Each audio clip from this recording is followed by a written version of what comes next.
from the government, and I'm here to help. Take a look, it's in a book. Some members of the community use their platforms to push their own personal bias and agenda. Let's watch Figure It Out. Welcome back, everybody, to another great episode of We Figured It Out podcast. I'm your boy, Michael. And I'm Matt. And we are the End of Days best friends. And today we are here with the combat midwife, Jessica. And can you pronounce your last name so I get it right here? Yeah, it's Arno. Arno. I figured that was probably it, but I was like, my name's kind of short like that too, and it gets butchered every time, so I'm not. Mine gets butchered too. It's okay. They want to add an LD or some T's and make it French. Yes, that is what happens to mine. People look at me and they go, Gigi, and I'm like, I don't know where you got that. But anyways, how's the night going? Very well. Thank you for having me on. Yeah, thank you for being here. You are actually like a trainer, but not just a trainer. You've trained like something over 100,000 medics and soldiers and midwives. Mm-hmm. Nice. Okay, that's a good way to start.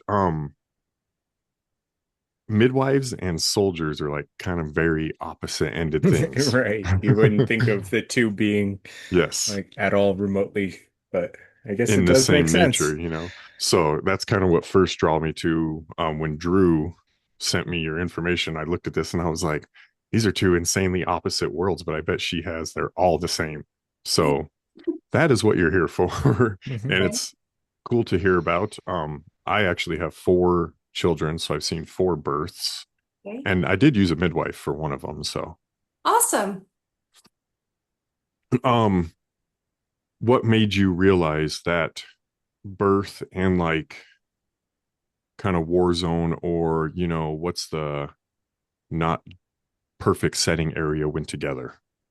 Yeah, so a little bit about my background. I'm a paramedic and a midwife, and I've been training the military medical community for a lot of years. We don't need to say the number. Well, I always say I started when I was 7. So I did not. It's not Doogie Howser.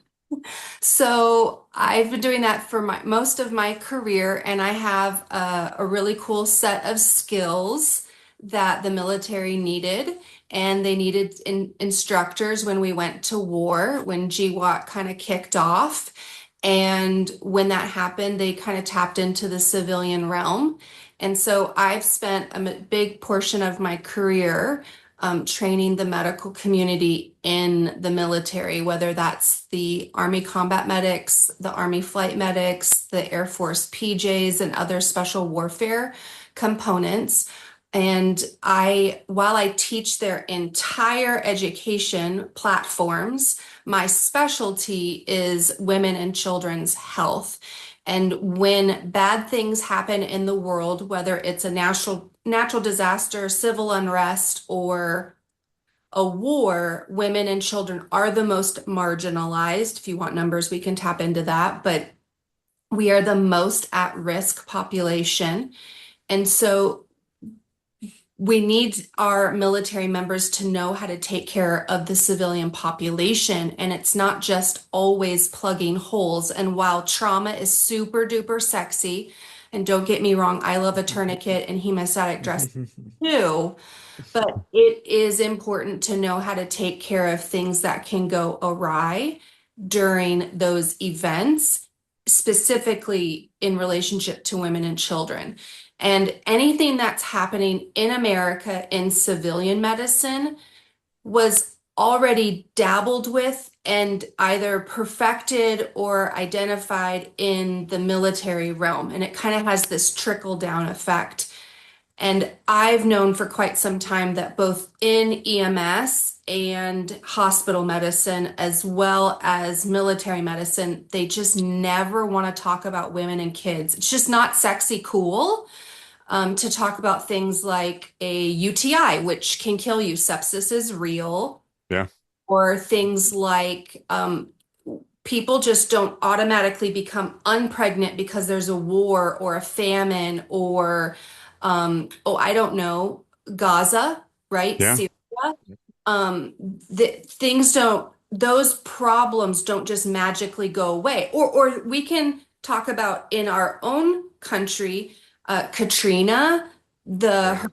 the flooding that happens in our country, wildfires. I mean, this really goes on and on. And We so, have a massive homeless population. Like it's abs- very, very bad in Colorado, you know. So and you think about that too. We run into these people and it's like all we want is clean water half the time, or you know, and you don't even think that you're out right. here, you could be pregnant and you how are you gonna wash your hands even or something? Yeah, like there could be water all the way around you and not a drop to drink. That's crazy. Like, I mean, I had a lot of buddies go down to Katrina and have to deal with that. And like there was a lot of like unpreparedness, I feel like, when it came to that. Like, I mean, especially like women and kids, you know, that's not our not our realm usually. We're used to taking care of each other, not necessarily.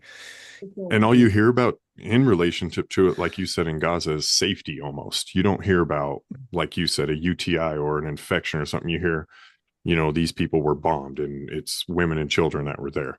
They don't like to tell you, you know, the other 50% of them have no supply to take care of themselves. Absolutely. And when we remove basic necessities such as water, food, the ability to clean yourself, I have extra organs and I have hormones that change on a weekly basis. And so that puts me more at risk for problems. If I can't clean myself properly during my menses, that can lead to a urinary tract infection, that can lead to yeast, bacterial vaginosis, and a whole host of other problems. And 50% of the population on the planet is going to have a menses, right? So we're missing the opportunity to care for the people in our life. So even if individuals are not necessarily wanting to have children, single males, whatever, we still need to know how to take care of the women in our lives simply because you either know a woman, like a woman, love a woman, right? And so Yep. we need to be able to know how to take care of those emergencies. And it's, I mean, we all see the news. It's not far off to Correct. think that tomorrow, you know, that it could be gone.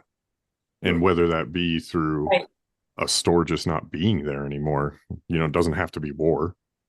No, it doesn't have Yeah. to be war. It absolutely can be supply chain issues, which I think we got a very small taste of in the 2020 flu area.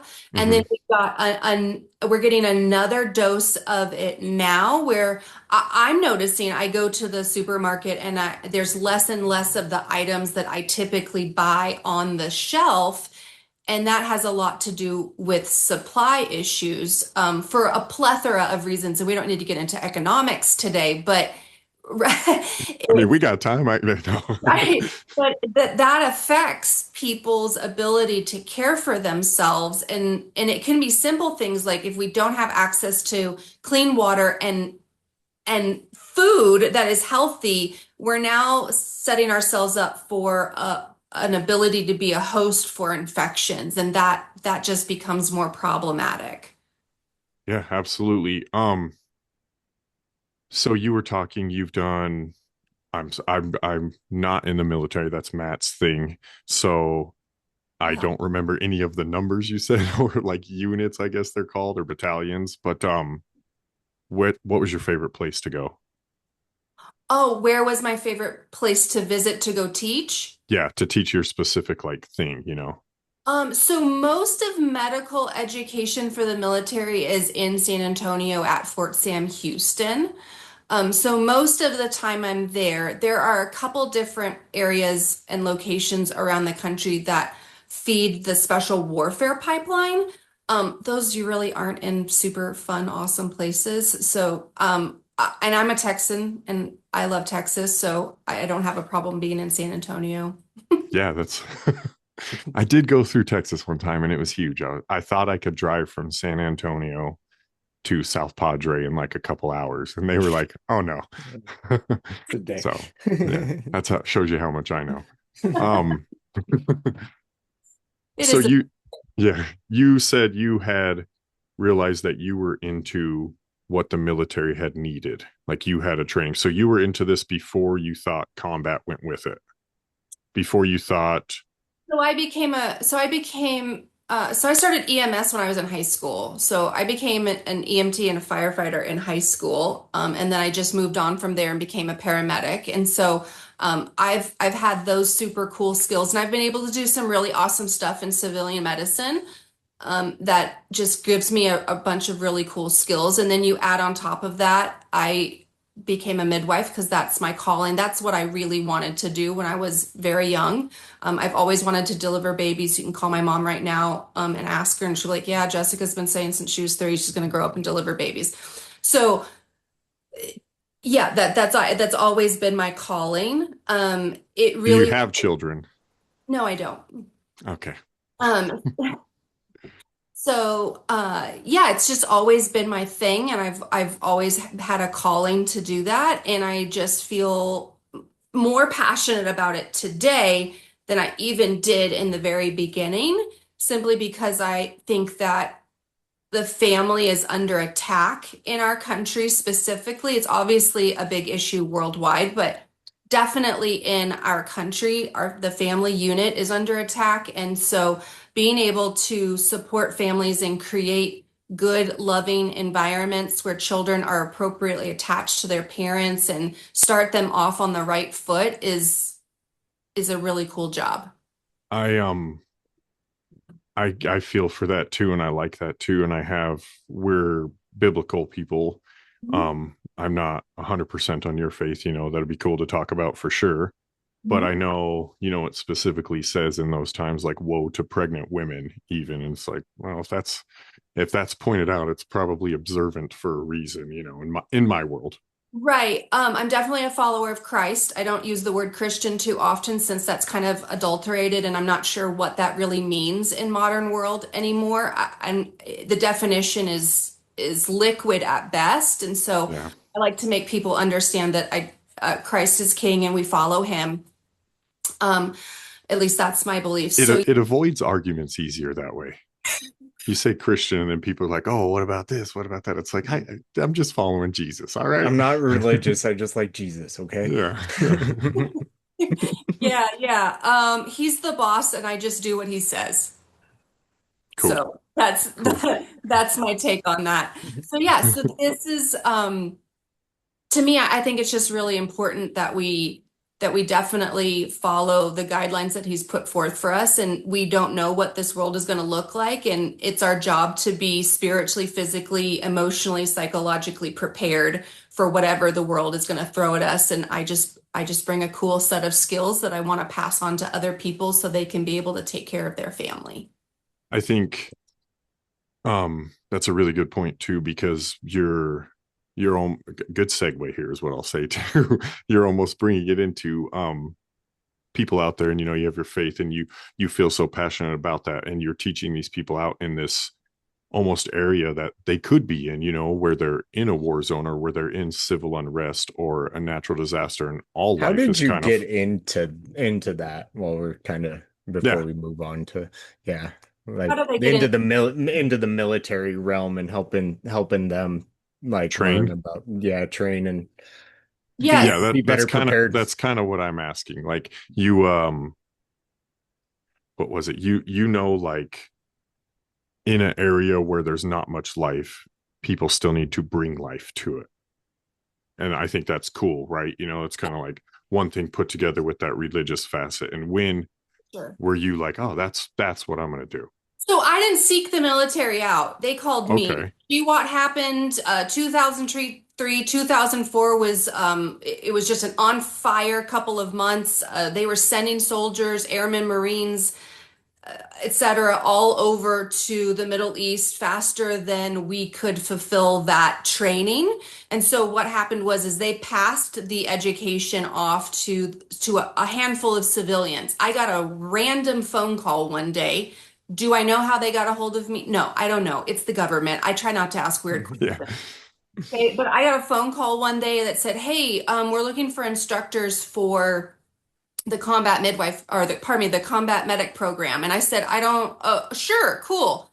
And they said, "Hey, would you like to come in for an interview?" I didn't know what that was. The people in my family that served in the military were much older than me, so I didn't have like a relevant circle to kind of tap into. Uncles, grandfathers, things like just older than me. So Vietnam area, right? Like that wasn't touchy-feely to me at the time. So I didn't have anybody to give a call to and go, I don't even know what this is. But I started a personal rule for me very young in my career. And I said, I will never say no to an interview. One, I will learn something about myself and about my skill set in an interview every time. Two, I never know what type of relationship I can cultivate with that person. And you just don't know what next year is going to bring. Even if you say no, even if I want to say no to that job, it doesn't mean that I can't connect and we can't build a reciprocal relationship. So I said, sure, yeah, I'll show up to an interview. So I did, and I was hired on the spot, and that was a Friday, I started on a Monday.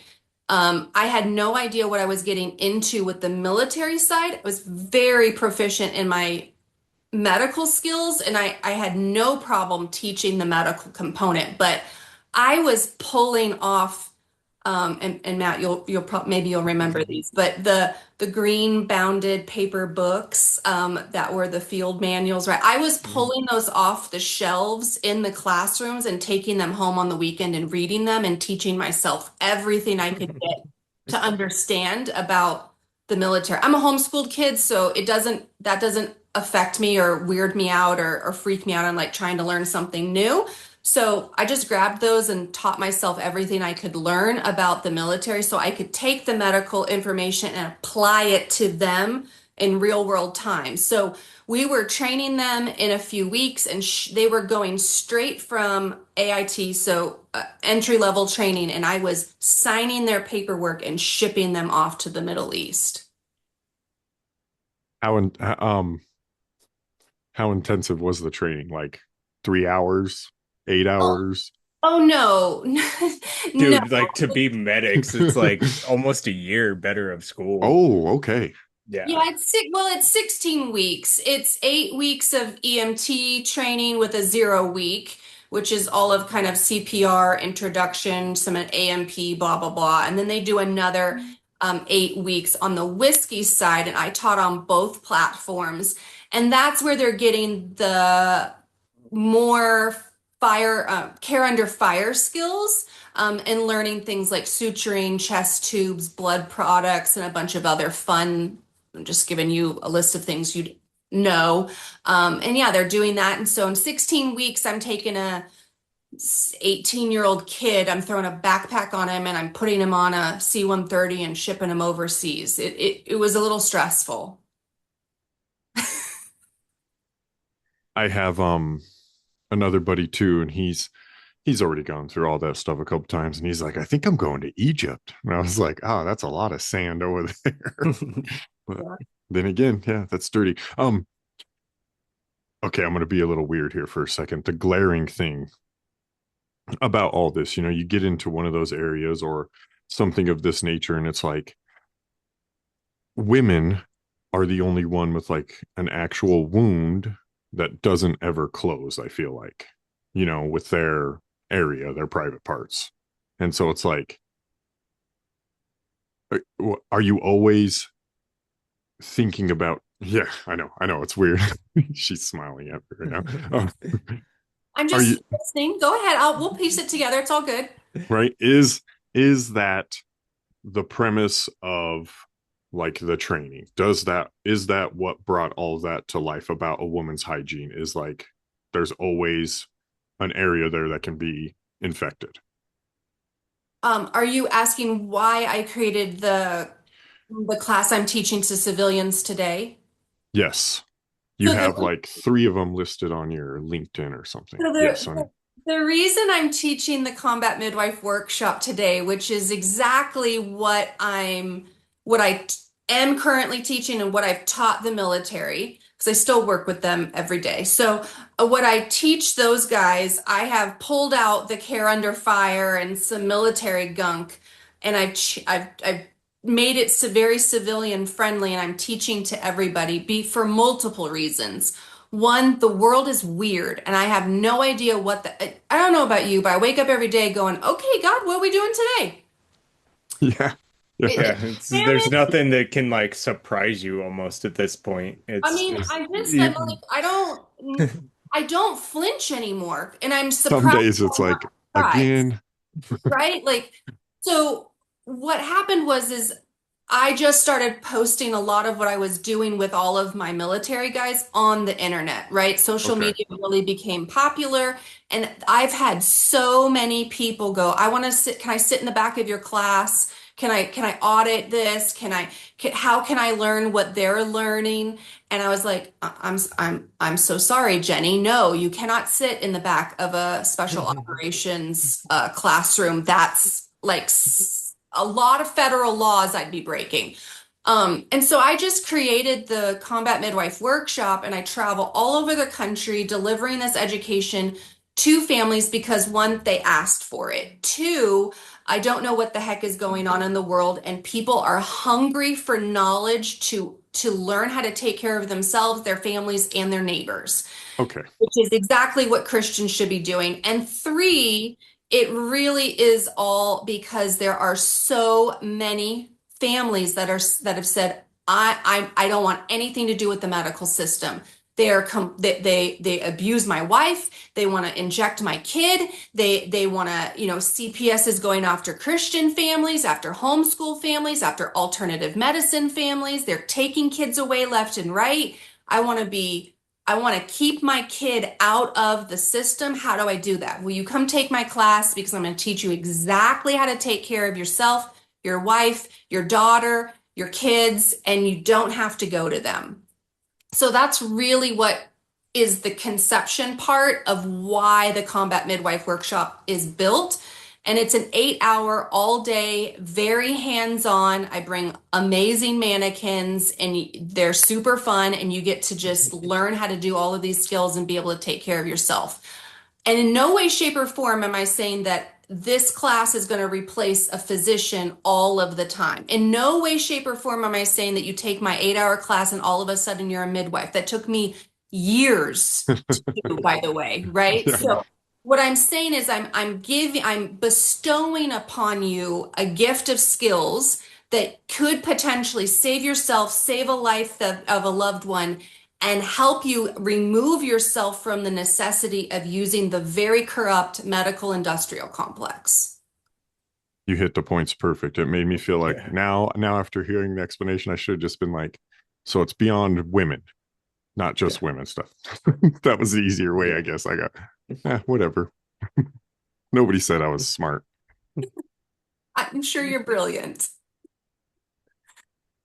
So in these classes, do you have like people who have been in any of those situations, or is it all you and your prior like EMS and things that you've spoke with of other people in the battlefield? Do I have other instructors in my workshop? Is that what you're asking? No. Instructors or people who have done what you're teaching, like they've been through it. Um, do I have other people that have taken my class? I'm not sure I understand your question. Sorry about that. Do you bring like, I don't know, guest speakers would be an easier way to say it. Like, hey, I'm teaching you this in this federal class that you're doing. Do you bring someone that's been in that environment No. to there to speak? She's Okay. like, It's dude, all like, you. Yeah, like I know That's from what I'm like a asking. little bit of Sweet. experience with them. Like they don't like they are the expert, right? They're the ones that they bring in to like teach us like that thing, Okay. Yeah. whatever that one thing is. Have you ever Yeah. ran into like somebody you've taught down the road 20 years later? Absolutely, all the time, happens all the time. Yeah. Have they ever had to put your stuff to use? Absolutely.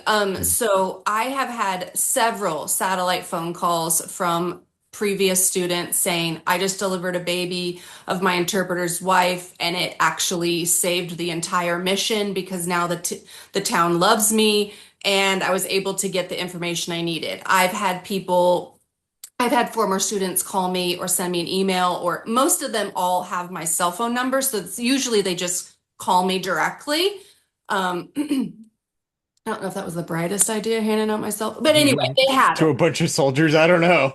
Yeah, they're very respectful. They absolutely love me, and they protect me like with a vengeance. So I don't worry about it at all. But I've had them call numerous times and say, I just used your skills, and this this sounds so crazy but cool at the same time. They all say the same sentence. I heard your still small voice in my head the whole time. I wasn't afraid. I knew exactly what to do and I could handle the situation. And for me, that just touches my soul in a way that I can't even put to words. Was there any specific moment exactly that you were like, oh, this is it. I'm actually doing the right thing? Oh, I have felt that since day one. Walking into classrooms, knowing that I will not be in the boots that they're wearing, going to wherever the heck they're going and doing whatever the heck they're doing. But the skills that they're going to learn in my classroom will save themselves, the soldier next to them, or someone in another country is. Yeah, I don't even know how to express the feelings that I have for that because that's really stinking cool. I've been able to see it almost full circle because I did work in the Afghan refugee camp when Afghanistan fell in 2021. And I spent several months, about 6, 7 months in an Afghan refugee camp, a tent, no running water, no electricity, the whole thing.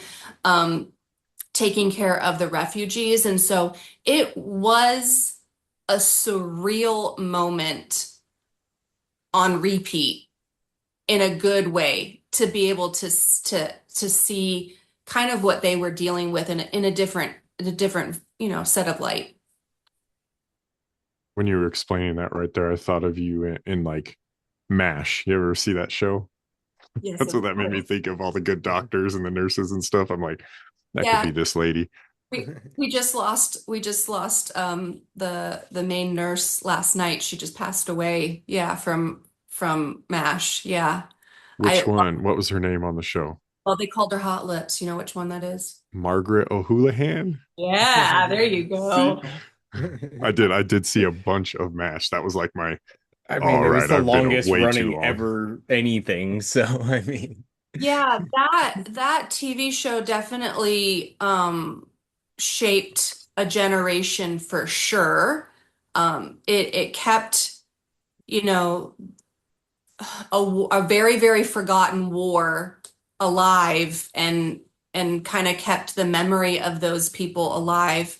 Another great piece of work that can kind of shed some light, but it's the Vietnam War is the book The Women. I don't know if you guys are readers. I'm a huge reader. But that was really cool. It was kind of see the Vietnam War through the nurses' eyes. Yeah, that I bet I am a reader. If somebody recommends a book, I'm like, all right, I'll check it out. It's real hard for me to find one since there's so many. I'm like, ah.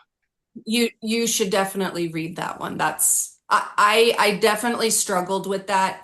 It brought up some things I didn't know maybe I hadn't dealt with. It was very touching and it was so good. The moment I finished it, I started it again.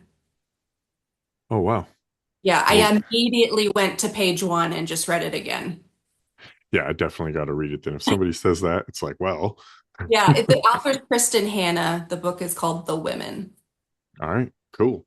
Um, this is gonna be a funny question. So when you're training these people, do you see like elite soldiers too, or people that are like higher up that are going in, or they seem like they're hardened and ready, and then do they see like some of the training or things you teach about and it like completely takes them out of that?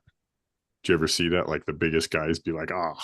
Yeah, so I definitely teach the special warfare pipeline. So that's going to be all of your special operations guys. And, they come in with their beards and their gruffy attitude and I don't need to learn this. And then all of a sudden I'm showing them picture after picture on a slideshow of why exactly they need to learn this information. And you've got big gruffy guys in the corner, maybe with a little allergy problem going on.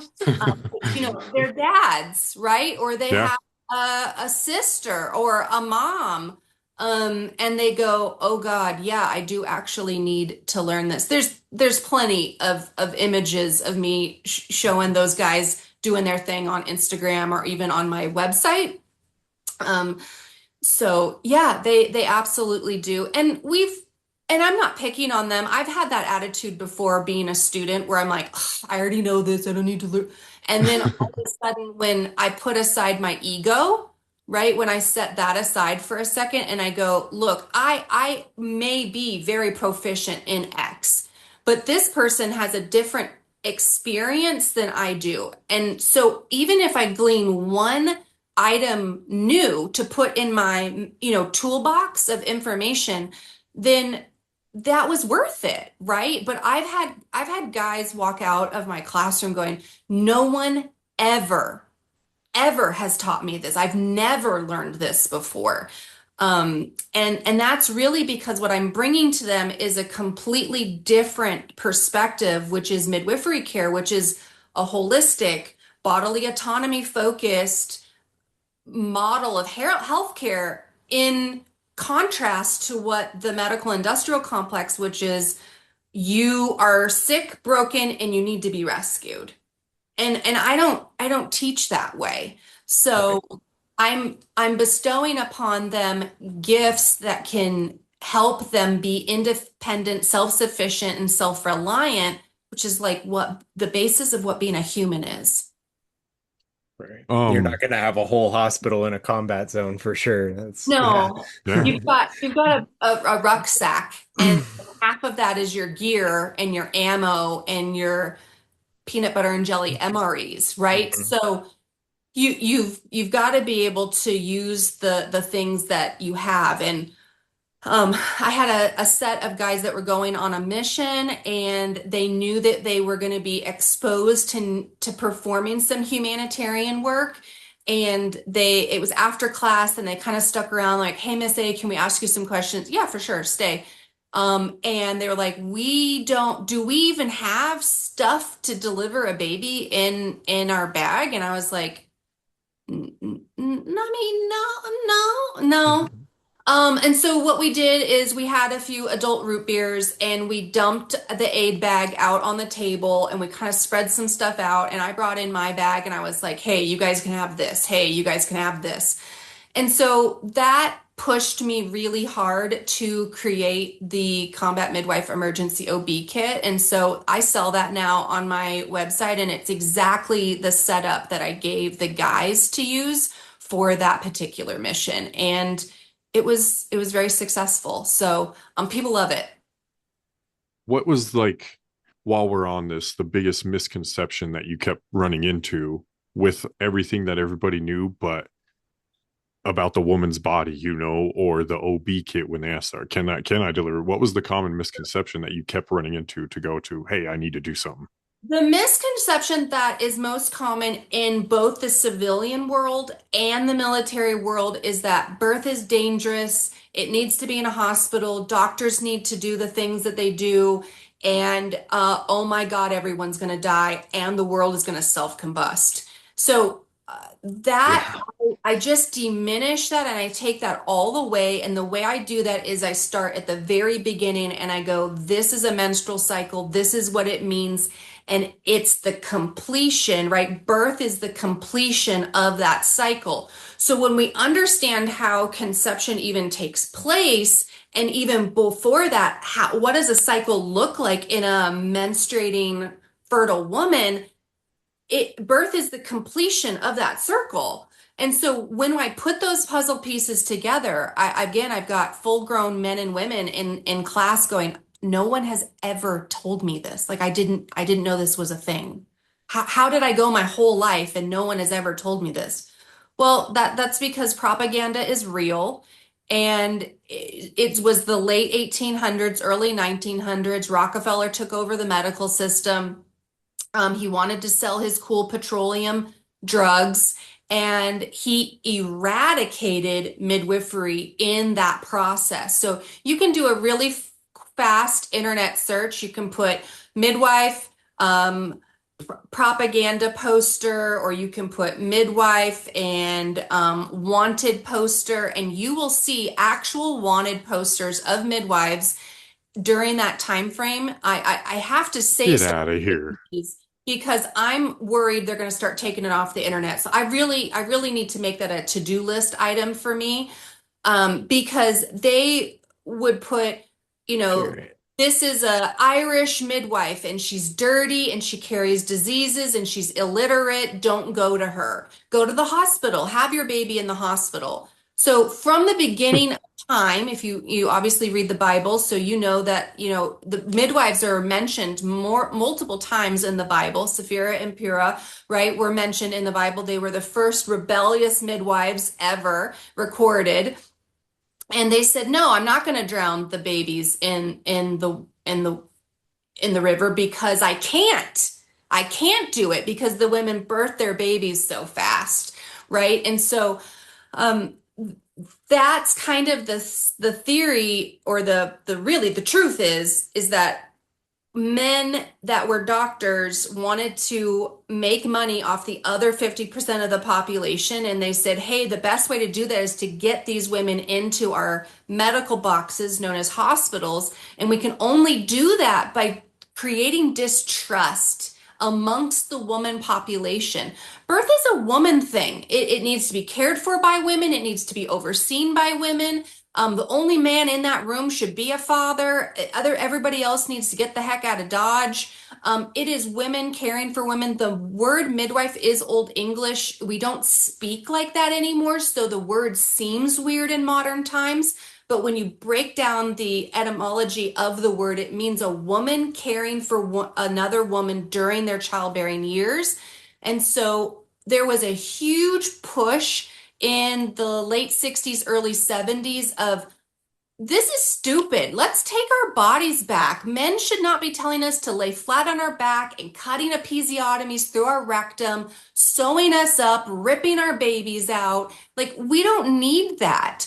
And we can birth our own babies with our own tribe, with our own clan of women caring for other women. And so there's been a huge insurgence. The only good thing, there was one thing that was awesome that came out of 2020, and that was there was an insane, huge, exponentially huge growth in out of hospital birth. And I want to see that keep going up and up. I want women to say, I'm safe. I'm perfectly and wonderfully made. God created this baby in my body and I know how to birth this baby. I don't need to be rescued by some person in a white coat that doesn't believe in God, that doesn't believe in my body, that doesn't trust me. I also don't need my kid ripped away and bonding disturbed and breastfeeding disturbed. Yeah. Pulled away and put in the NICU for whatever reason they can Poke decide. your foot money. for blood, and then if they can't get enough blood, they literally one time cut my son's foot with like a scalpel to make it bleed more. I was like, how is this helping anything? But to your point, I got one question, two things. Is midwife and doula the same thing? Oh no, that's a great question. So a midwife is a primary healthcare provider, just like a doctor is a primary health care provider. A doula is someone who is a support person. So think of them as physical, mental, emotional support. Okay. They're an extra piece of, I'm a traditional midwife. So I truly believe that my job, first and foremost, is gatekeeper of the birth room. Nobody gets past me in or out without checking through me first. Okay. Because it's my job to protect that birth space so the woman feels the most safe she will ever feel in that room.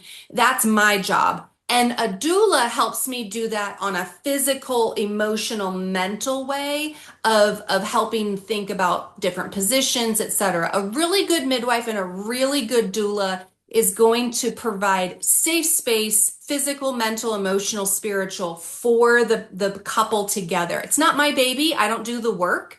I don't do any of the work because I don't get to take the baby home. So because I expect the families that I work with to put in their due diligence, education, physically, emotionally, etc. They need to be present. I can't take on the contractions because it's not my baby. So we've got to help them come together and work together as a team.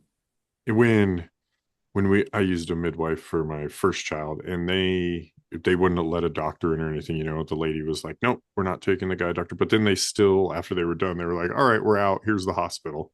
They just left anyways. So it was kind of, I don't, it didn't seem different from my other kids.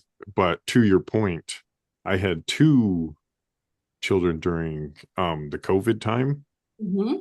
and we were the first one. It kind of got crazy, and people were like, more than half the women have COVID, we got to take your baby away if it tests, and then until you test clean. And we were like, all right, we're not fucking around with this. And so the second one came, and it was like, we stayed at home for the entire time. And I think we got through the hospital door, and the doctor, like the emergency nurse lady, grabbed a bed, and the baby fell out. We were like, yeah, and everything was fine. Yeah, yeah, you Literally can stay didn't need home. anything from the doctors. Yeah. They Yeah, grabbed her, cleaned her up, and they were like, cool, good to go. yeah, you could have just stayed at home. Birth is pretty cool. It's pretty uneventful 99% of the time. I mean, even the World Health Organization has multiple decades worth of data. It's an interactive graph. You can check it out on their website, but they show the data that less than 10% of all births worldwide should be intervened with. But the United States has a 40% C-section rate. So I know I'm dyslexic, but that math ain't mathin' for me. Yeah, why? If only You're 10%. going to almost half. Yeah, that goes back to the question I'd kind of asked you in the email. If they're doing these things, why do we still see so many preventable deaths with women in birthing? But you're going to intervene 30% more of the time than needed be. But how come things are still going bad in a country as developed as us? Right. So out of the top 10 industrialized nations, the United States ranks last. So I'll repeat that. Out of the top 10 industrialized nations, so that's UK, Canada, Australia, all the friends, right? All the top 10. The United States ranks last. Who spends the most money on OB? The United States. So out of all those countries, we spend the most money, but we have the worst outcomes. So what do I mean by that? I mean that we have the highest mother and infant mortality rate. And just so we're clear, that's birth and the first year postpartum. So let me add to that. Out of the entire world, the United States ranks 56th. That means that there are 55 other nations. Not obviously, not all of them are industrialized. Right? Some of those are Because only 10 of those are countries. more than us, right? Say again? Then in those are only 10 of those are like the big industrial ones, right? Yeah, we're last in the 10. So if there's Yeah. 55, there's obviously not. Yeah, like a lot more. Correct. Wow. Right. So to just help us kind of understand kind of the numbers there, that's pretty shitty. Those are bad numbers. Like that's not something I would write home about. As a physician, I would not be like, woohoo, I'm 56. Like that's not great. No, there's barely over 200 nations, isn't there? There's only like Correct. 210. So Right, we're not doing good. One out of every right. four. Especially The bang low for your buck. 5%. So what it comes down to is intervening with a normal physiological bodily process. Let's come at it from a different perspective. You and I, we all three of us, we wake up in the morning and one of the first things we do is go pee, right? I don't have a problem peeing. You don't have a problem peeing. I assume you guys all know how to pee by yourself. So it's not a problem. If, However, I decided to put really bright lights in your bathroom. And I invited all of the neighbors in your neighborhood to be smushed into your bathroom. Would you be able to pee in them? I could not. Okay. Maybe first thing in the morning, because it's been all night, but ain't much Yeah. after that. Yeah. In front Stage of fright's real. but you don't know them. You don't know those people. Yeah, sure. I can pop a squat out in the field in front of my girlfriends because it's a long road trip. Okay, That's true. that's different. You don't know that you've never met these people. There's bright lights. Your butt's in the air. Like that's embarrassing. Yeah. Yeah. No one's going to be able to do that. So we're taking a normal physiological bodily process, which is giving birth. It's extremely intimate, and we're putting a person under bright lights. We don't even do that with cows. We don't do that with dogs. We don't do that with, look, pandas. I don't even know how they're still on the planet. Okay. They can't feed themselves. They reject their babies. They're just not great at being bears, which they're not even bears. But anyway, they're not good at being an animal. And we don't even put them under bright lights and disturb their birth process. Why are we doing this to humans? It I doesn't know doesn't make any sense. it's almost like from the moment you get out, they want you to lose. Correct. And it has everything to do with money. Look, being a midwife is extremely exhausting. It's mentally, it's emotionally, it's physically draining on your body. You're always on call. The phone always rings. You have to get up in the middle of the night because babies love 3 a.m. You have to rush across town, set up your stuff, and then sit there for days, hours, weeks, Not to whatever. mention the 9 months leading up. Like I remember my midwife was the one who taught the Lamaze class. Mhm. I went to see her and it was like, oh, it's not just a checkup, it's another 2 hour class here. So yeah, Yeah. you guys are doing a bunch. There was yoga classes with her, everything. All the things. But when you're a physician and you work in the hospital system, your prenatal appointments are 15 minutes at best, at best. Most of that is with the CNA, and you get shoved medications, stop doing this, do this, blah, blah, blah, see you later, bye.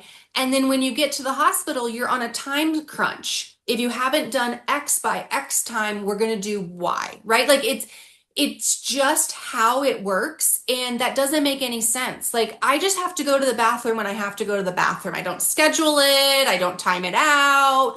I take as long as I need to in there. Especially with the VA, Matt.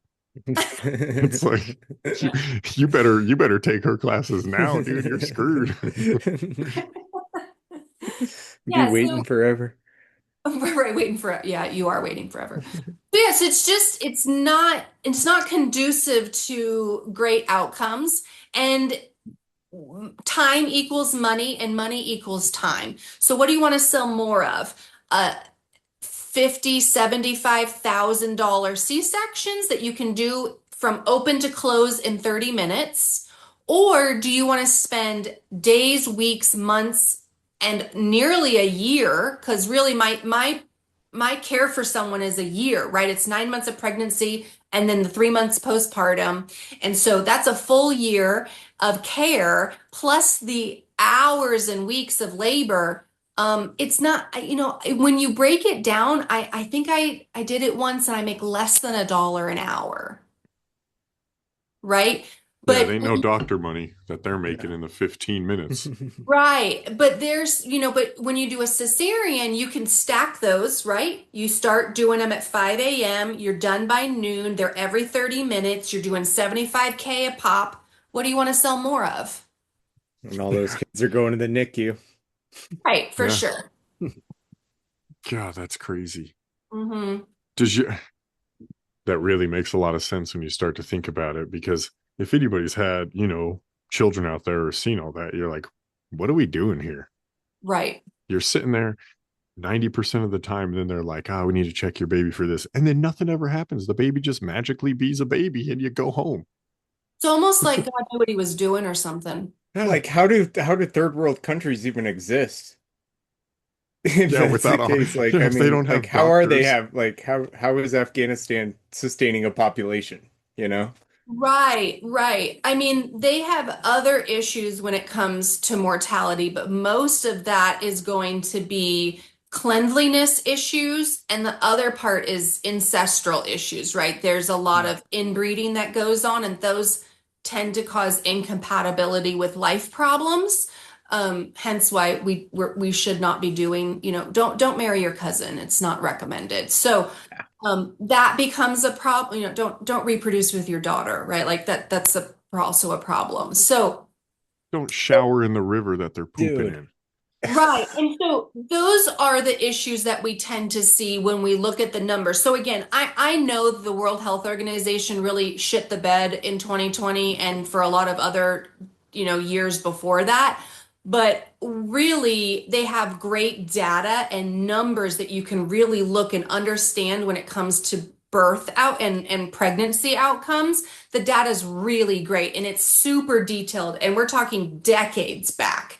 So that's a really great reference because I know there's someone that's going to go, but birth is dangerous when we don't have all the resources. It's really not.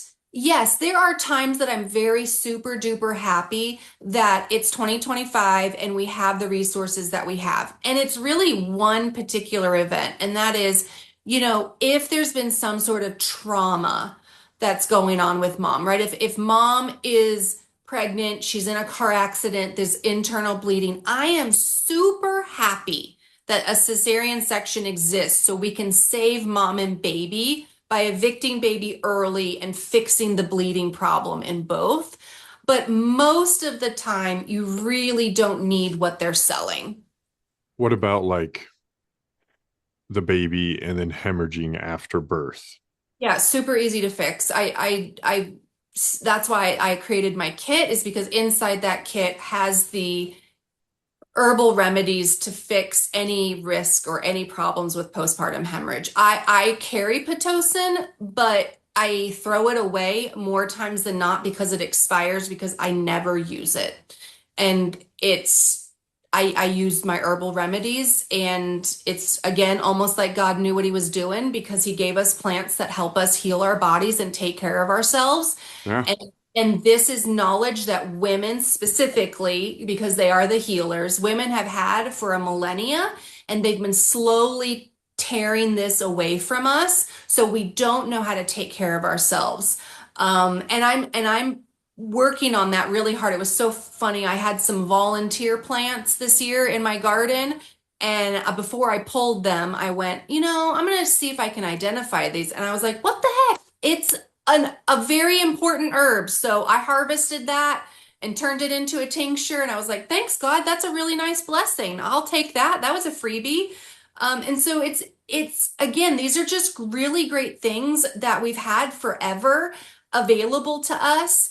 And we've been told that Tylenol is better than using, a California poppy tincture, or we've been told that we need triple antibiotic cream rather than comfrey. And you don't. You just don't need all of that stuff. And to be very honest, I don't trust Bayer.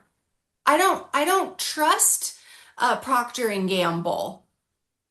Yeah. When I you mean, to do the homework and realize why and where these companies came from, you're like, I wouldn't give this stuff to an enemy, let alone people that I love. and remember the Tylenol murders? It's like, even all that aside, look what could happen. Mhm. That's not gonna. Nobody's gonna go out here and taint a plant. How are you gonna taint a plant, right? The Right, plant's gonna die. right. They're gonna be like, well, better not use Exactly. that. Yeah. hmm Um. You know, You know. it's hard to learn. It's hard to learn all these things, and it takes time and it takes effort, but that's why it's so important to create a community. Right? I have a very particular set of skills. I'm very good at those particular set of skills, but guess what? You guys have skills that I don't have. So let's be friends, right? And let's share this knowledge and help each other thrive and care for our families and just exit the system. Let's just leave this whole revolt thing. It can be done in a very passive way. I choose to not partake in that system anymore. So I've created a new one. I'm over here now. Yeah. Yeah. I like that too. Um, so you're in Texas. Do you see you're far from the border? San Antonio's far from the border, right? Yeah. Far enough. Relatively. Yeah. I mean, everything is relative. What's Yeah. far? Yeah, what's far? Do you think they do a good enough job at that border with like everybody crossing with the humanitarian, like teaching them, how to get back? Or hey, you're coming into our country, maybe there's these things that some of them should be taken care of and known? Or you think we're just here, sign your paper, go on in? Well, there shouldn't be anybody coming through the border. No, well, if you sign your papers, right? Don't they got they got a legal way? But do you think they humanitarianly prop those tents up, teach people to take care there? No.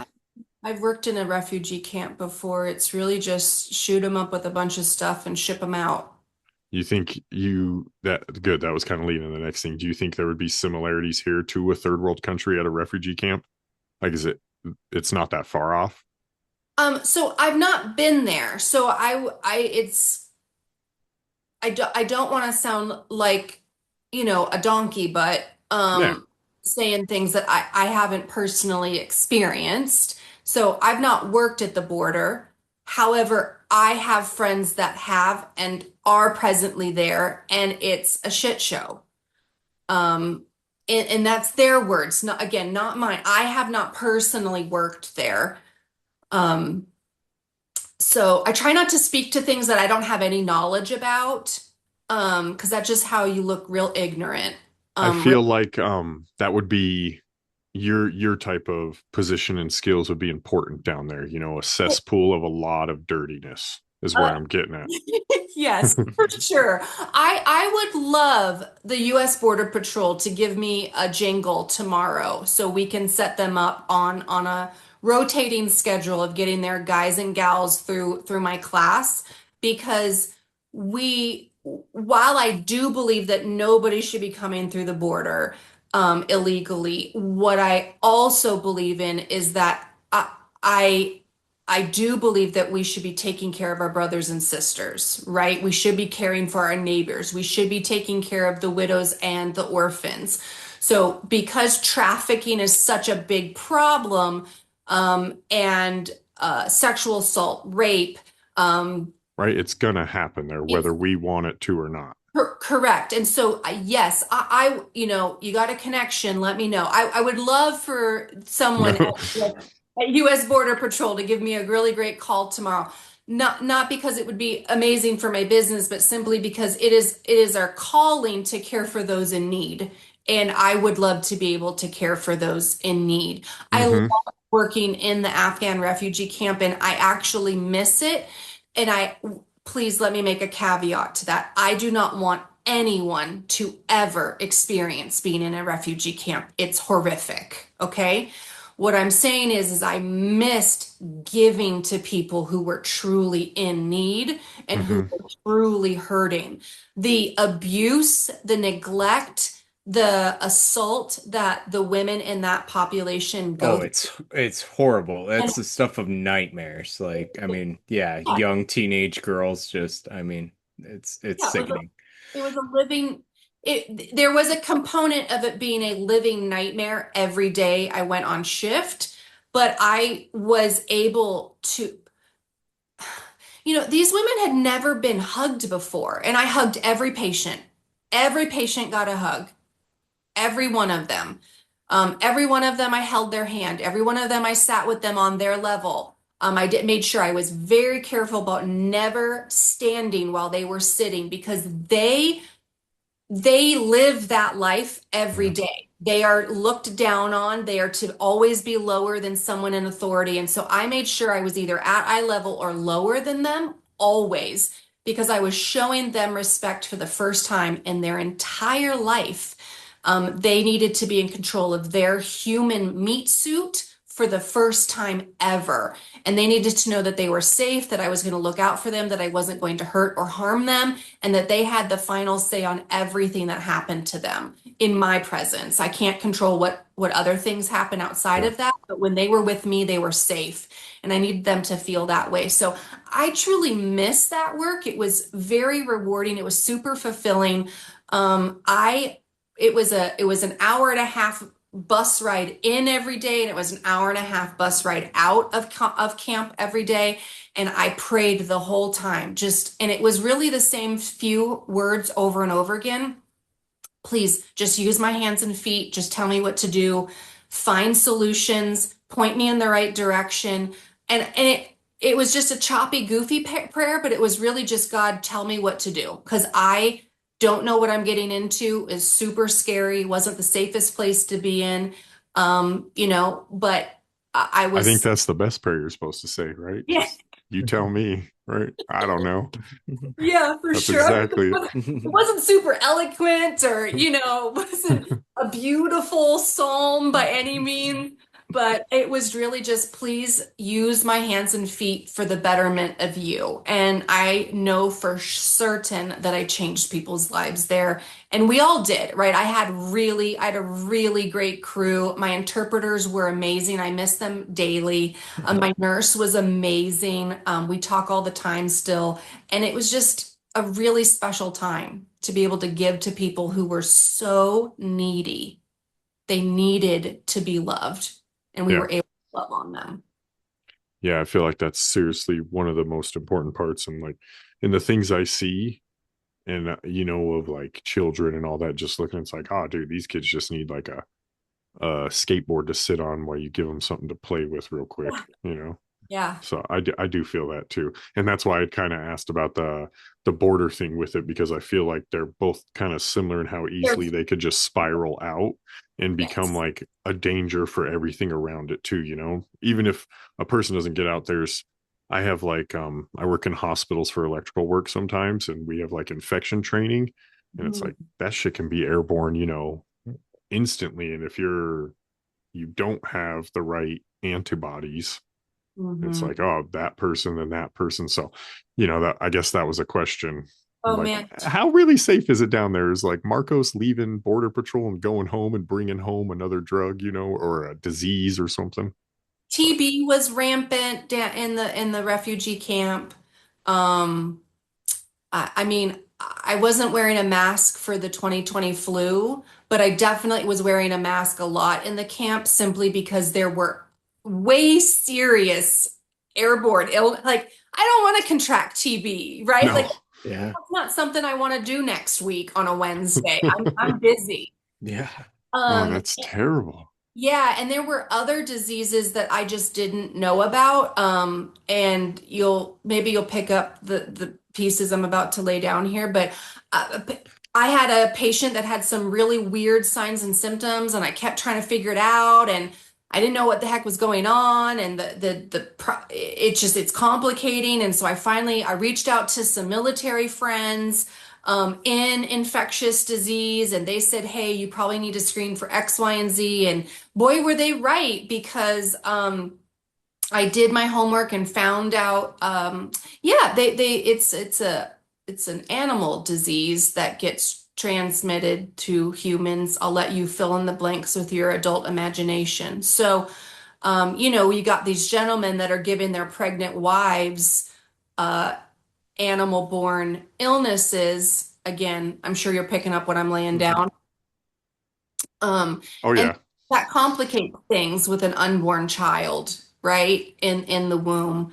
So I got a lot of really interesting hands-on experience that I would have never ever seen in civilian medicine in the States. Yeah. That would be a one for the what is that, the record books? You write that one down.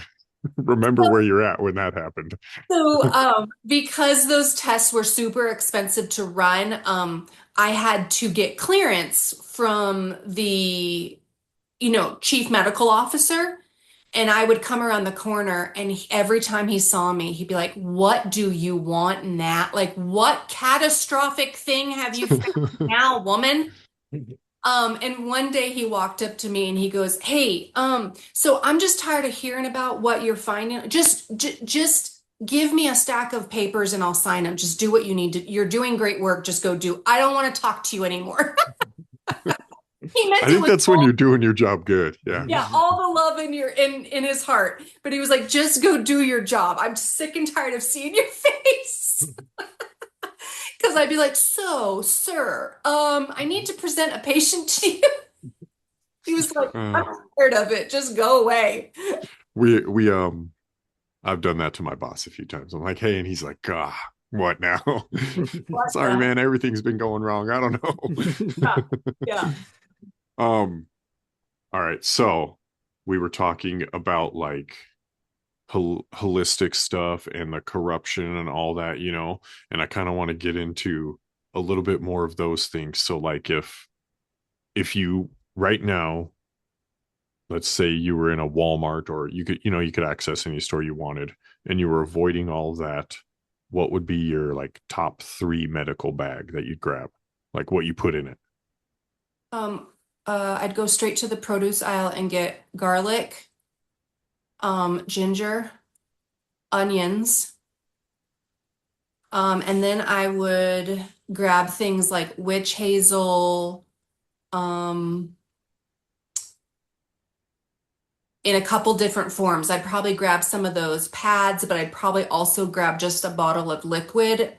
Um, Also castor oil. I would grab the biggest bottle of hexane-free organic in a glass jar castor oil. I'd grab organic cold pressed coconut oil.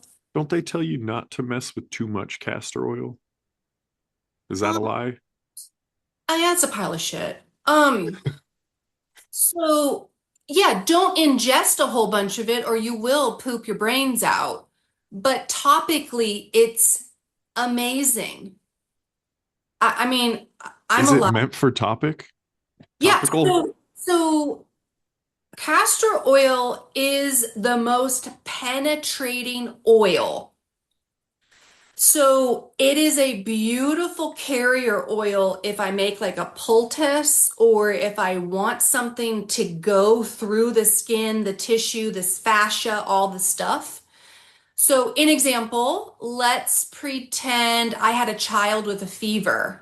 I'm gonna slice the onion in the slices that you would put like on your hamburger. Okay, so you want the circles. Okay.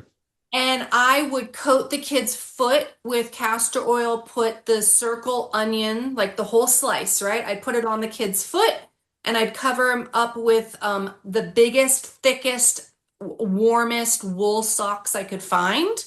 And he'll be fine in the morning. That's crazy. I never thought of castor oil. I've heard people say like you can put things on your feet or, sleep with something in your sock, and they've always said an onion or anything, but and people are always, oh, it's an old wives' tale, but nobody ever says castor oil because they're not doing it right. It's like, oh, you got to put penetrating oil. What's an onion going to do? Yeah, well, the onion will, it because of the acidity of the onion, it will, but kids' skin is thinner. Okay, so a child's body that their skin is thinner than the skin that's underneath your eye. So the onion could burn and they would not like the feeling of that. You interrupt a kid's equilibrium in the slightest bit, they tend to scream and cry. And Never. That's never happened. no. So what I personally would do is I would just use a little bit of castor oil because it's going to break up that acidity a bit and just kind of create a buffer, kind of like the oil in your engine, right? The metal parts are moving around. We want the oil to create an appropriate lubrication so we don't have gunk, right? Kind of that same thought process. Yeah. Well, how are they? So this is okay. I'm going to ask off that. If you're medically, like training them to find these types of things or take care of it. What about like the desert? You know, Matt had nothing around him in some of the pictures I seen. Like, where are you finding, garlic or an herb or something around there? Right. Then I want you to pack those, like knowing your terrain and knowing what you have access to and what you don't have access to is really important. So, whether I'm teaching a class and we're going over things like bug in versus bug out, I'm going to say, hey, you should probably have those things in your bag. And a fresh garlic will last a really long time, but ginger won't.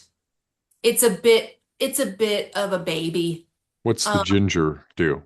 so ginger is great for all sorts of things. You can make a tea out of it. You can get rid of nausea with it. You can use it as a poultice for wound care. I mean, you can do, there's probably a book already written just about ginger. I mean, there's so many things I could do with that root.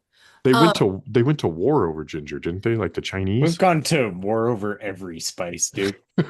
yes, facts, yes, for sure. Ah, I always wondered with ginger because it's For like your you wife's need a pumpkin spice speckle. latte, we've gone to war over that before. Yeah. But you can take these, that the cool thing about it is all of these herbs are able to be in multiple different forms. You could put them in powders, you can put them in tinctures, you could make a salve with them, you could make a cream with them. There's a million different things. You just gave me a scenario of you've got a grocery store. So I just told you what I would grab in a grocery store. But Absolutely. what is in my kit? I mean, there's these things, but typically not. I mean, I have all of those things in fresh form in my home, but if the world goes to poop tomorrow, I mean, I already have those things tinctured. I already have them in salves. I already have them in powder form. I mean, I have them in a lot of different ways already. I work on my apothecary often, and I keep it up and I rotate things out just like you would do with a food prepper pantry, right? I rotate all of my medicines because that's what they are. They are medicines, and Yep. I rotate them out all the time. Um, when you see, do you ever see the like cure your cancer on commercials? This is good for this, and then you got 17 side effects. For sure. Um, how often do you see side effects with like the holistic stuff you try to teach in the Unless apothecary? somebody, yeah, unless somebody has like an allergy, um, there are people that truly are allergic to garlic. Well, then I wouldn't feed it to them. I would use it topically. Um, you know, I mean, sure, that's a real thing. Um, I mean, everybody will have an allergic reaction to stinging nettle, but there's a reason that you're supposed to have that reaction. Your body is meant to have that reaction because it's going to purge everything that's in that area. Stinging nettle there's a whole bag full of it in the kitchen. I mean, right now. So, like, I'm going to turn that into fun medicines later this week. So, it's you're supposed to have that reaction to it, but I don't really I don't have I've yet to have a problem. Yeah, yeah. I was talking to another guest we had, but when people are allergic to stuff, I don't really have any. I have allergies to antibiotics, but not really anything else. But antibiotics are not really something that you should be putting in yourself, I feel either.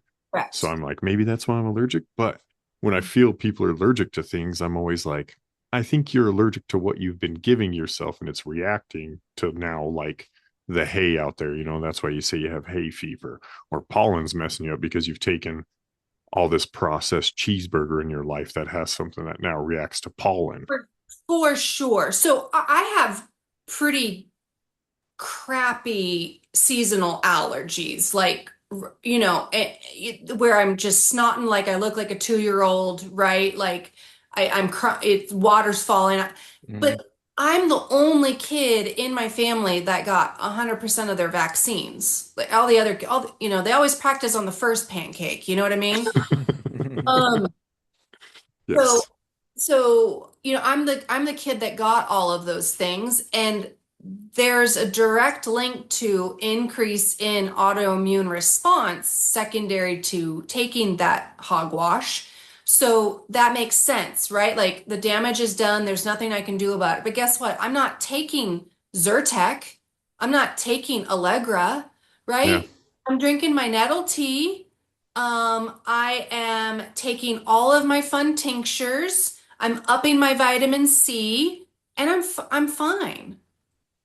I see the like the Ozempic commercials and things like that, and I can't remember the biblical verse right now, but they talk about like people taking stuff to change their appearance, and then it like gives them long faces almost. And then you see these people, who Like took the Oz, Ozempic face. yeah, and then they talk about Ozempic face, right? And it's like sunken in eyes on all these people, and they look all silly. And I'm like, I'm not familiar with this verse. I What the? know, I know, I'll find it again. I'll find it again, but it's just some description.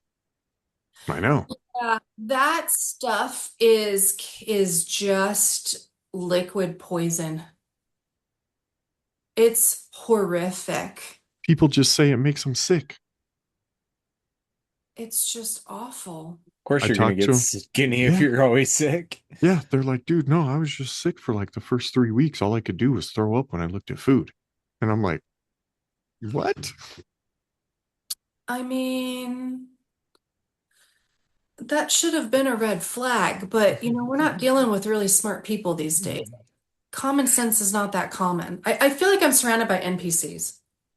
How long does birth in America turn to chaos when the hospital shut down? We're in a government shutdown right now.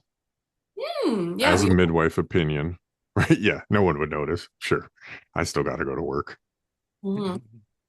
But how quickly do you think our birth goes to chaos, our birth system? If like if if our whole country was just go collapso, If they just the hospitals, they were like, sorry, no OBGYNs, no doctors giving birth. that would be catastrophic. You don't think there's enough midwife teaching? No, Yeah, I there's kind not of feel that way. there would not be enough midwives. I never had that like offered. I know I could have just asked, but it was never even a conversation with 3 of my 4 kids. So one of 4, they even brought up the term of a midwife to me. And that was the very first one, right? Right. So So there's a big difference between a nurse midwife and an out of hospital birth midwife. yeah, Um, we went like out of hospital, some different clinic area where they had like, a birth I don't, center. yeah, maybe, probably. It was a while That's ago. it for the birth. Yeah. I was there. It was a while ago, but Okay. I wasn't the one doing the work.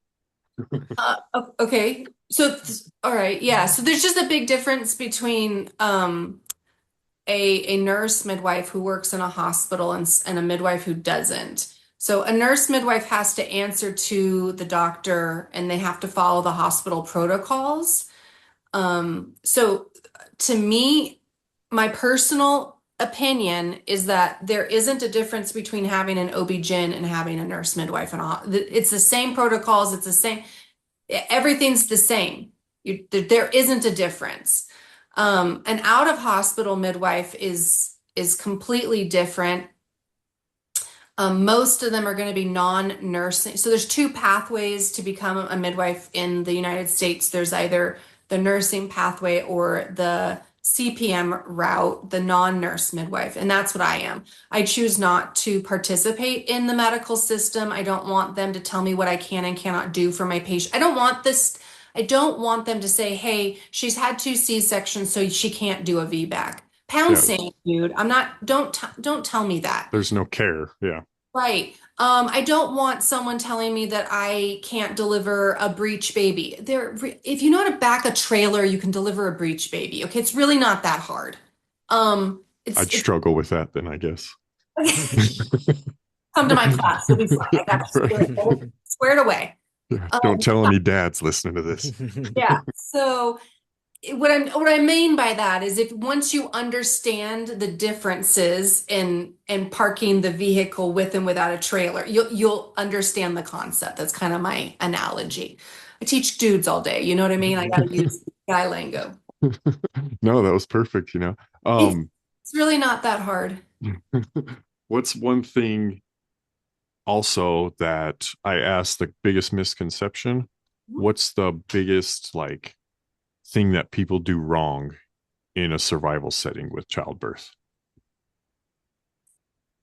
Well, I would say this answer is the same for any medical problem, and that is let fear take over.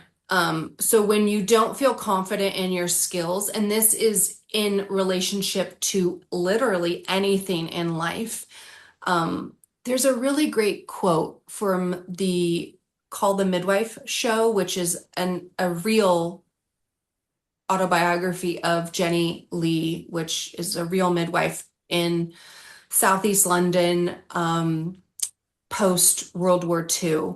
And she says, humans do things for only one of two reasons, love or fear. Oh, And post World War II is a rough time as well in London. yeah, really, really rough. And so I agree with that statement 100%. When we let fear take over, we tend to make really big mistakes. And that is can be catastrophic in a medical emergency, whether it's birth or taking care of a kid with a fever or plugging a bullet wound, right? If we don't have confidence in the training that we received and belief, right? And we're functioning in more of that love realm rather than the fear realm, we tend to make mistakes. So when you're training, because that's a good point too. I guess I never really thought about that, but you're training in a classroom, and sometimes these have to be applied in a high intensity setting. Um, do you train in like, okay, now this would be this, so you're going to have to put your mind here type stuff too? I'm a pretty good actor.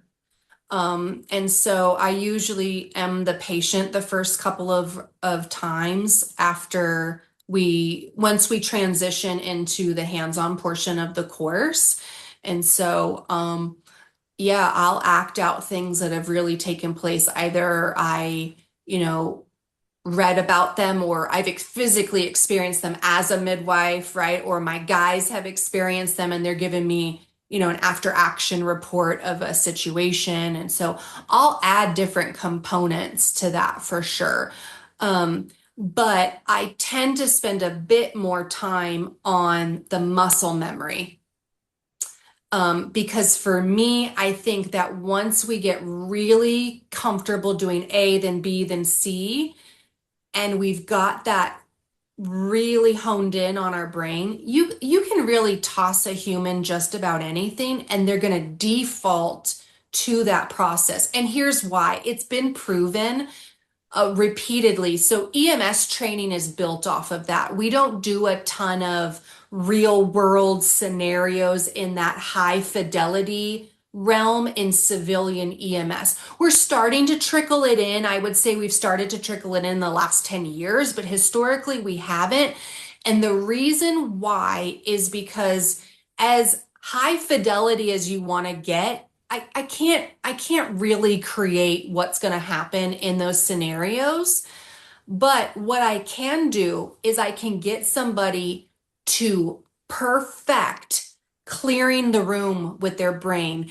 Almost like getting yourself locked in and you don't hear any of the outside noise and you're just going A, then B, then C, then D, then E, and you're not paying attention to what is happening around you. We've all seen those movies where they do that slow action stuff, right? Yeah, And absolutely. and that slow action movement is getting us as the viewer to experience the event from that perspective of the person doing their job. Yeah, because when the adrenaline's really running, Right. it all slows down anyways in your head for Does sure. It's it, it's that yeah, minute lasted 2 hours. It's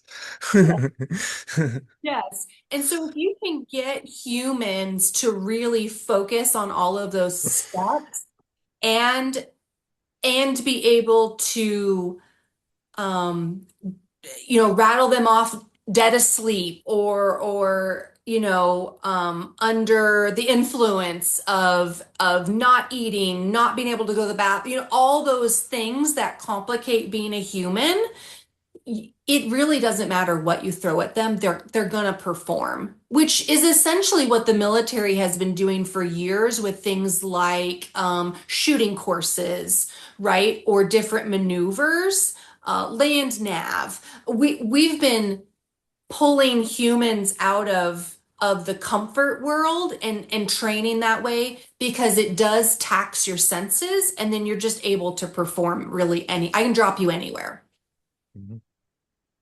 What's one truth about birth and medicine that like no one would believe if you told them?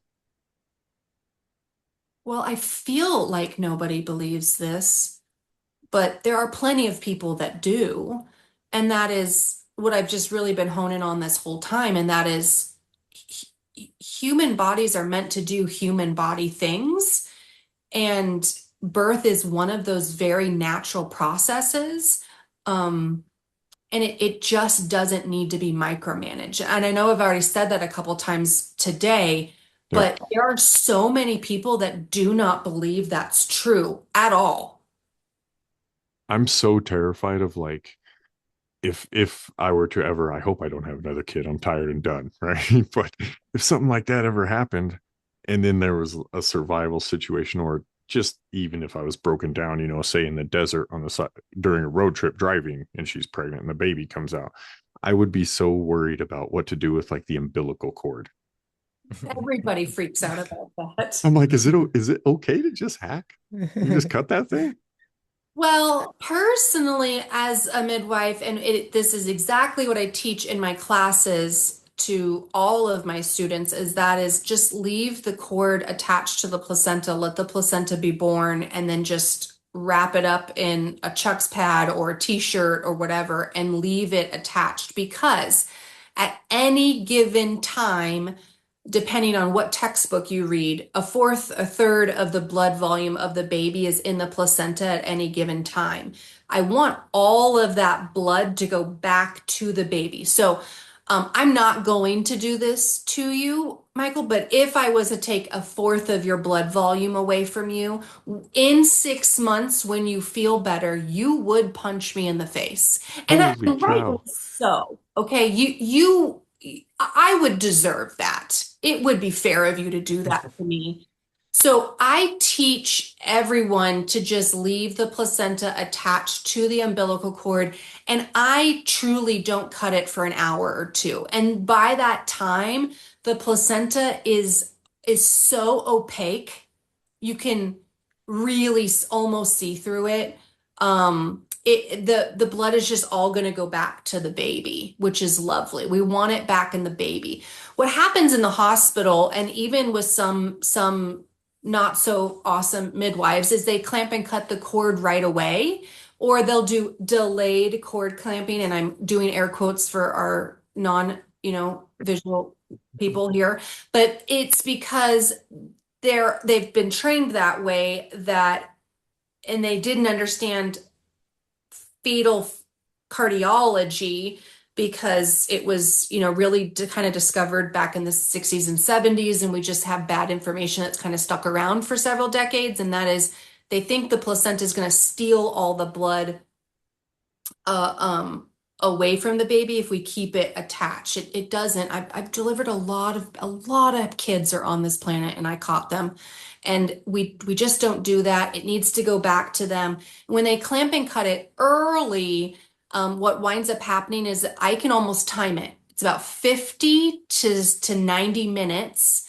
The kid will crash. And it's because they compensate till they can't.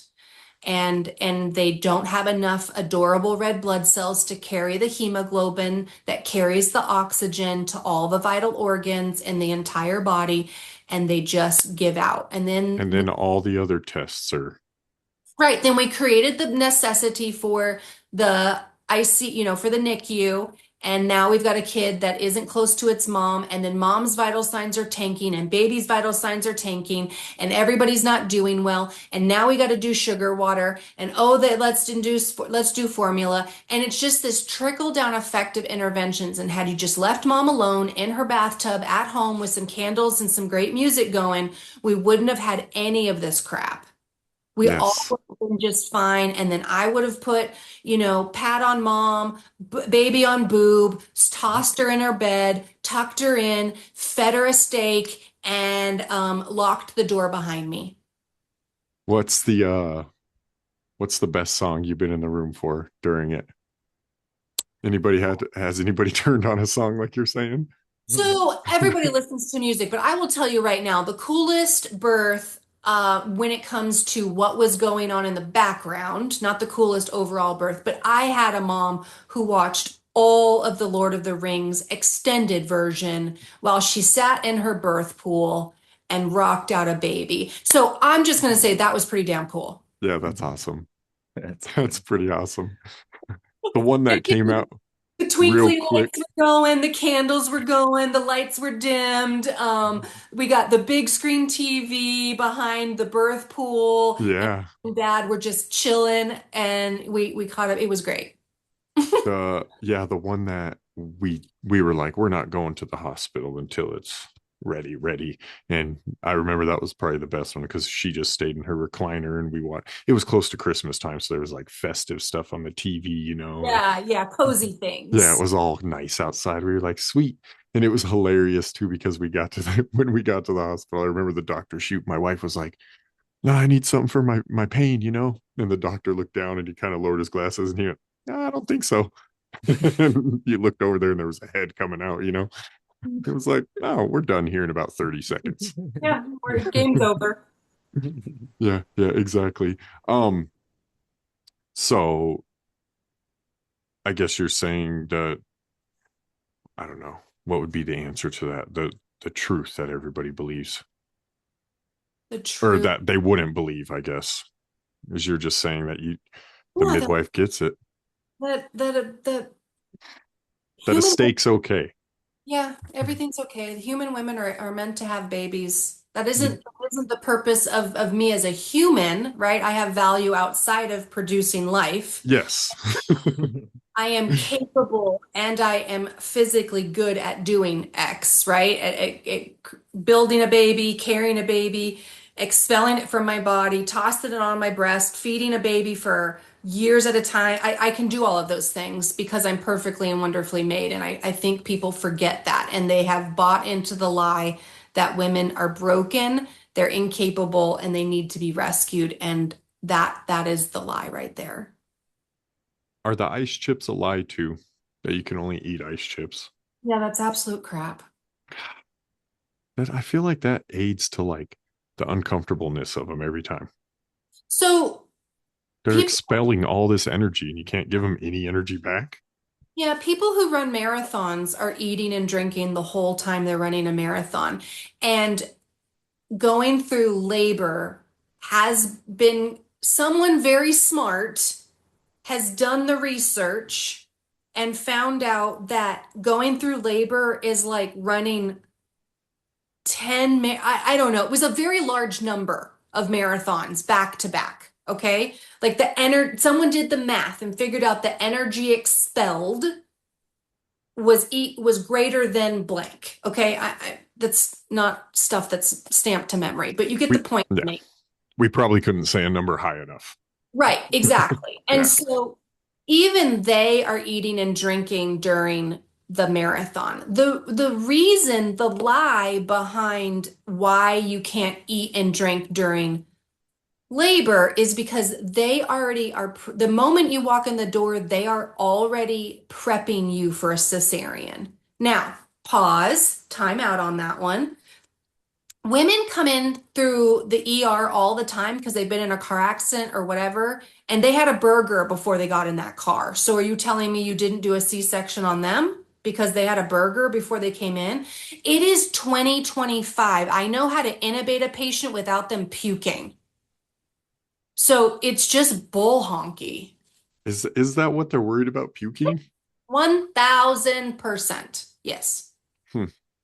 That's Yeah. weird for I guess that's just me being judgy, Two but to it's like three. I looked it up. It's 2 to 3 back-to-back marathons. Okay. So 10 was a little hyperbolic, but But you, two to still, three, still that's back almost to 100 back. miles. Yeah.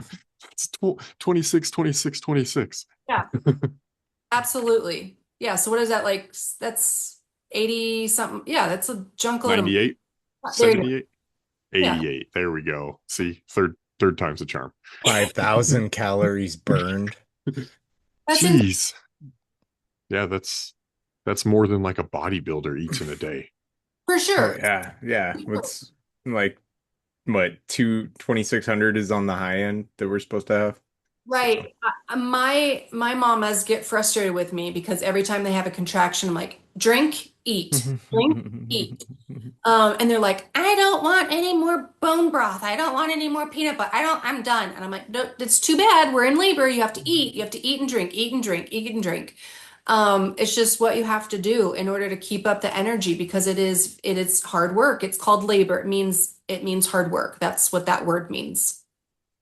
If everything crashes, tech, all of that, right? Yeah.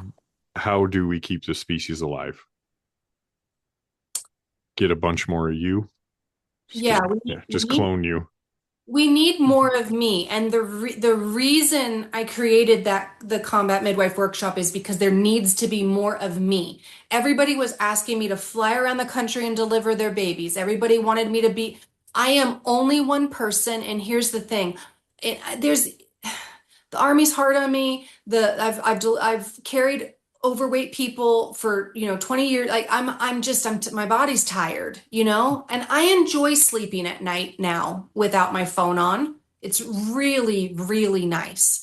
So I want to teach the daddies out there how to catch their own babies. I want to teach the medical emergency teams that are part of the churches how to take care of the women and children in their community. I want to teach the border patrol or the different organizations that are first responders for natural disasters, right? There's a million and one different wonderful religious and non-religious first responder missions, right? That are out there for domestic first responder type situations for catastrophic events. I want to teach all of them how to do this because I can't be everywhere. And here's the thing, I am not guaranteed tomorrow. I, we don't Yep. know what will happen tomorrow. I have a finite amount of days that I am blessed to be on this planet, and it is my job to do the best of being me I can. And part of that is God gave me a gift and gave me some skills, and now it's my turn because I've gotten to the point of really, fine tuning them, and now I want to give them to you. I want to bestow them upon you because Absolutely. you absolutely can do this. You don't need me. I love being a midwife and it is super fun. However, I do not ever want my patients to need me. I want them to feel fully alive in their own space and be their own person. Yes, I want to provide some safety and give them some love and dote on them a bit. I'm really good at that. But when you start needing another person like that, the power and control dynamic has changed, and it's not healthy, right? You should need your Yeah. family, you should need your spouse, you should need your children. That's safe and that's biblical. But when you start needing people outside of that sphere, I personally just believe it's an unbalanced perspective and it's an Yeah. unbalanced way to live life.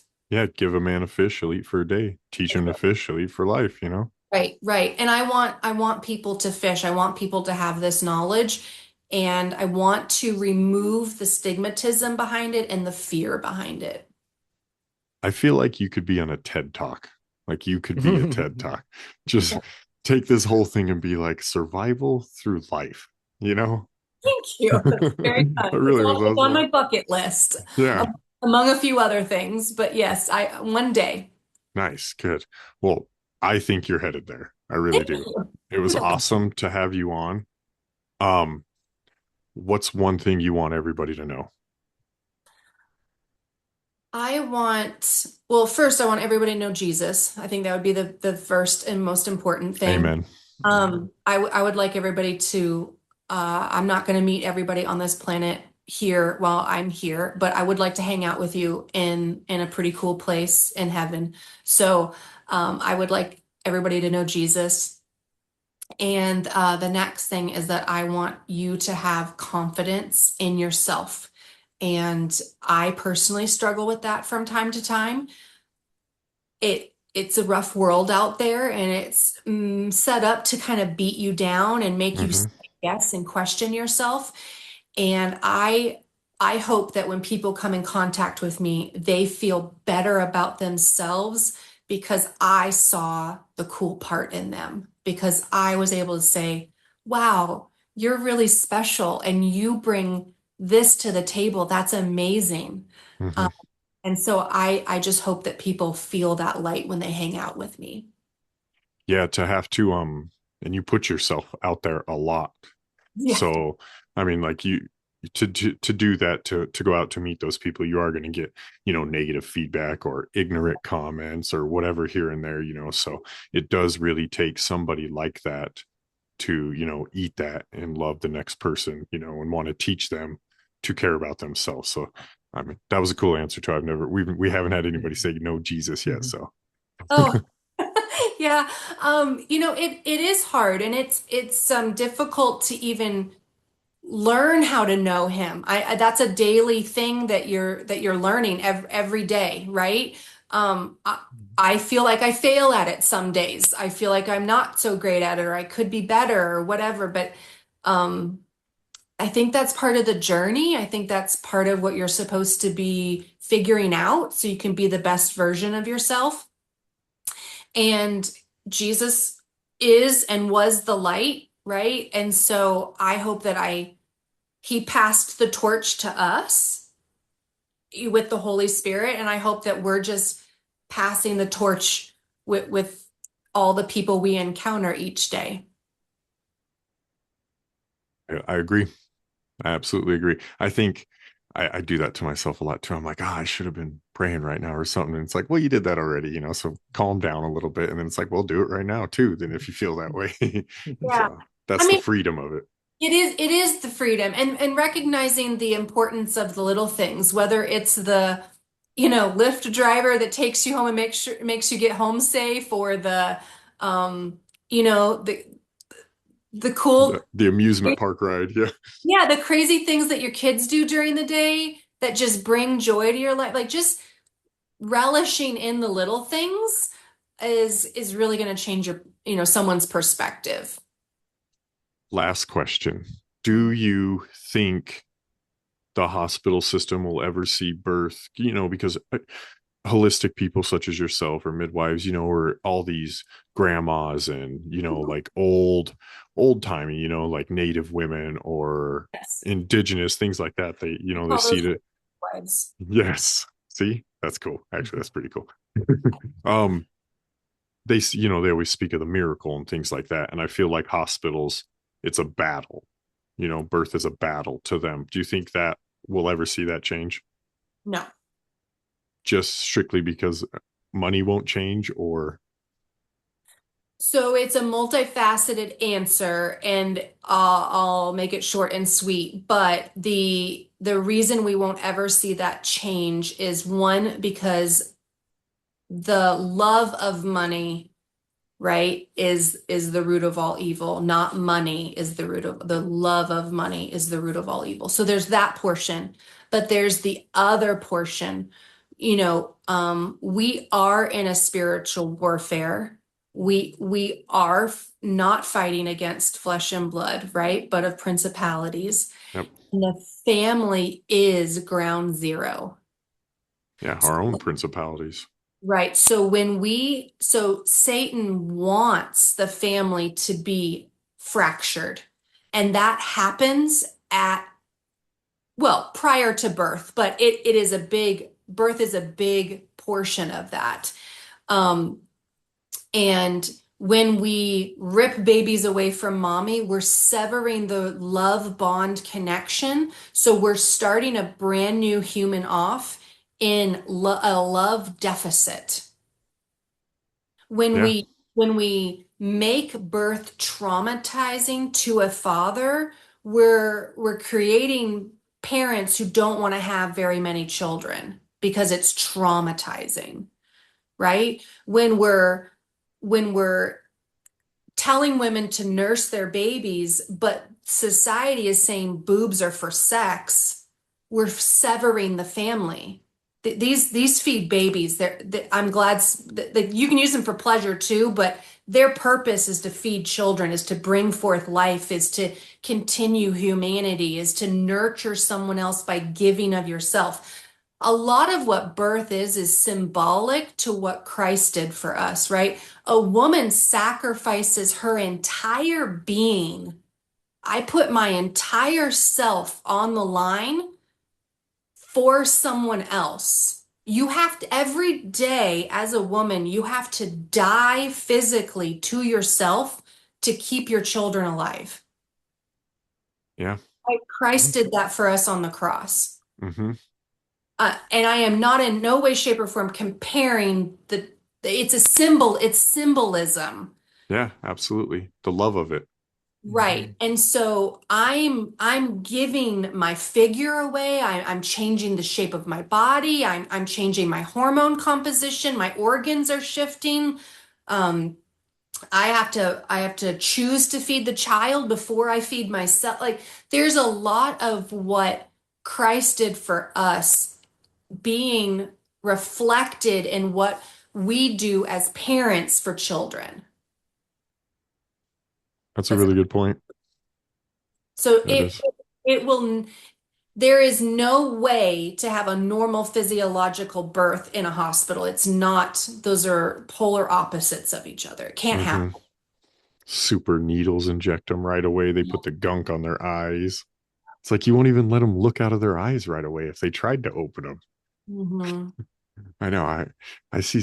I kind of barked at like one of the nurses because she kept coming back and doing stuff and doing stuff.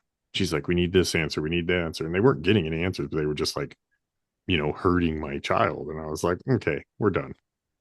And you get to a point where it's like, what are we doing here? Yeah, I mean, we've created a system that is so damaging to families, and we're dealing with CPS now infringing upon parental rights. And I have so many families now that are having undocumented home births, and I'm here for it. I'll absolutely help a family do that because you don't need the government to know where your minor child is. That's in such the in the state of Colorado, if you don't recognize your child's like gender as a minor, you can be in trouble for that now. right. So that's why It's the like, state of who's going to get me in Colorado trouble for wants that? to know you have a child, right? So, and the only way they know you have a child is by a social security card and a birth certificate. So just don't do those. Then they don't even have to pay Social Security that they'll never see. Yeah, it's going to be gone anyways. Damn boomers. You'll never be able to type your last four digits of your social into all these regular forms for the rest of your life. I mean, and the thing is that you can do all of that stuff when the child is an adult. If they choose to enter the system, they can. I do all of the appropriate documentation and hand it to the parent because again, I could die tomorrow. That is a thing. And I don't know where I'll be in 18 years when the kid's of age. So the parents have everything they need in order to um, allow the child as an adult to do what they want to do with their human body later on. But while they're minors, the government doesn't need to know they exist. That's pretty crazy too, because they did really like push all the paperwork needing to be filled out when I was there. I don't know Yeah. about you, Matt, with yours, but it Yeah, was that like, was we quick. got to have this done before you can leave. And it's like, do you really, or can I just leave? But You you legally could just can, leave. Yeah. yeah, you legally can leave, but the thing is that what what they're not saying in between the lines is, yes, you can legally leave, but I'm going to send a CPS person to your front door. I'm going to confiscate your child after I have SWAT knock your door down. And that's not me being hyperbolic. That's very real. That happens all of the Oh time. yeah. Oh yeah. They'll come to your house just because your kid went to school now and went, oh, my dad spanked me. Yep. Then they got to come check on a spanking. That sounds silly to say. Knowing as a kid, I was like, man, I got whooped. What are we talking about? Yeah, I mean, again, I mean that's a whole nother thing. Like, keep your kids at home, homeschool your kids. Hmm. They don't need to be around all that stuff. I don't want my 5-year-old learning about sex. They, Period. Yeah. At all in school. I Yeah. don't well, yeah, care. at I don't all care. in school ever at any age, correct. But I definitely don't want my kindergartner learning what that is. They don't even they shouldn't know what that is. B, they don't have the emotional or mental capacity to process that. And C, they're supposed to be eating dirt. Yes. Mhm. Yes. Worry about jumping off the swing at recess. Yeah, I'm supposed to be yelling at you to not climb on the roof to get your baseball. I said I'd get Hmm. it in 5 minutes. Like, come on now. This is Yeah. dumb. YouTube ruined that. Yeah, yeah. Which, they purposely probably fed. We're a conspiracy show like that. And I'm Mhm. sure they make sure we see what we see. Absolutely. Anyways, Jessica, thank you for coming on. Tell people where they can at least check out your stuff.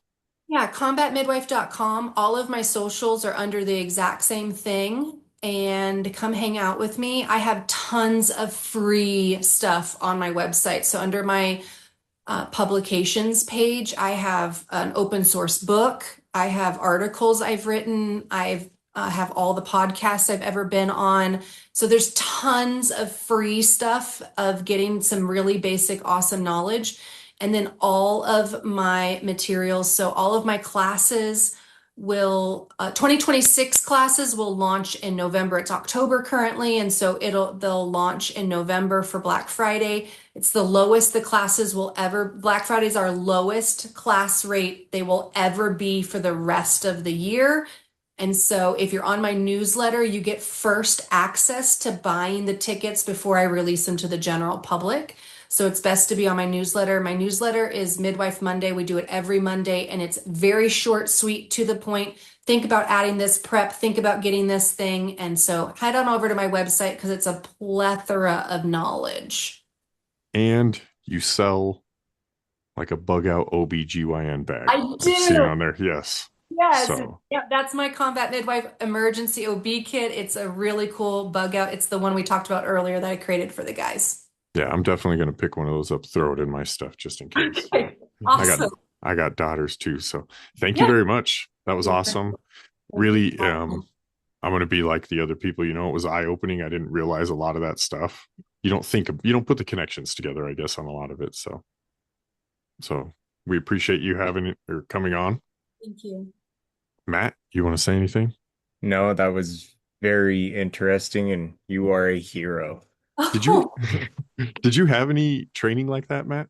Oh yeah, yeah, for sure. Like not OBGYN stuff. No, we mainly just worried about bullet holes and stuff like that, you know. And like being in the National Guard though, I feel like we should have gone through more of that though, for sure.